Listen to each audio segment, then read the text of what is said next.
Koenei te tomokanga me te tīmatanga o te arawhikoi I te rāwhiti o Ōkataina. E tika ana kia tūwhera hoki e rā moni, engari kia kaua e riro mā tēnei pūtea tautoko anake e whakarewa I tēnei momo kaupapa tāpui I roto I a koutou I a tātou o te arawa. I tai mai ai te minita mō te papa atawhai a Tama Potaka. Ki te pānui whānuitia ka whakaraura ia I etihi o ngā arawhikoi me ngā hōpuni o Ōkataina me Tarawera. Ko neke atu I te kotahi tau mātou ko ngā pautu te aniwaniwa o ngā iwi e kōrero reo ana mō tēnei kaupapa me tō rātou hia kia tautoko atu mātou I te arahikoikoi mai Ōkataina tai atu ki Tarawera.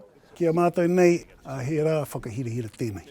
I te mea, I hara mai ana te minita hei kōrero ngā mahi whakatika ai te arahi, te huarahi mai Ōkataina ki Tāpāhoro, ki Tarawera. Ahakoa e koa ana te heamana o te tarawhiti āiwi o Ngāti Tarawhai a Cyrus Hingston.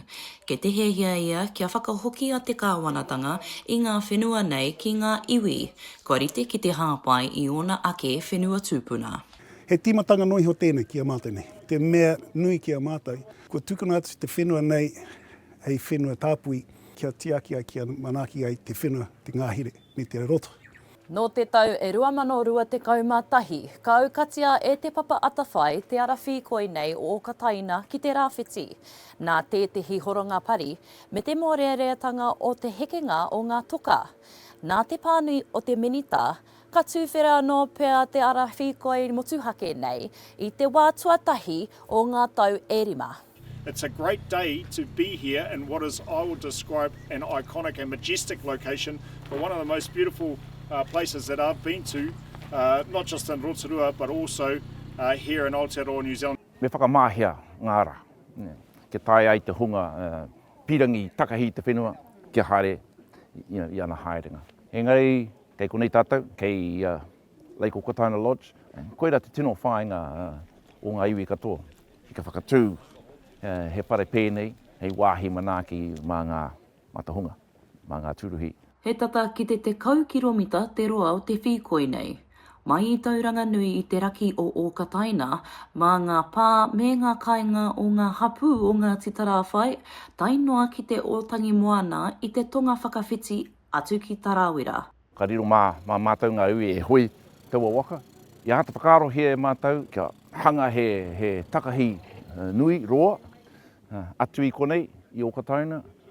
Huri atu I te moana o Tarawera, tēnā pēr ka a tōna wā ka tai ki te awa o Waimangi. Ko tō mātou, ko te kāwanatanga me Todd nei, I tēnei wā te hariko o te nākau, kia tae mai ki roto I a koutou, ki roto I ngā mahi nei, me te tautoko hoki I te kāhui I te tōpuni, e kōhuru ana I ngā warabi me ngā kirehe o te ngahere.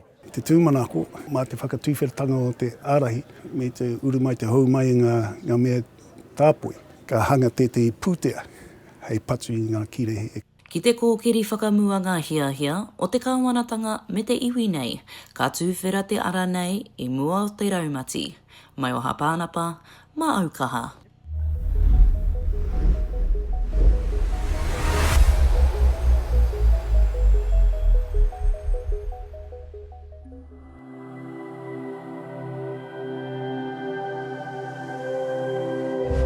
Ko te reo, te take.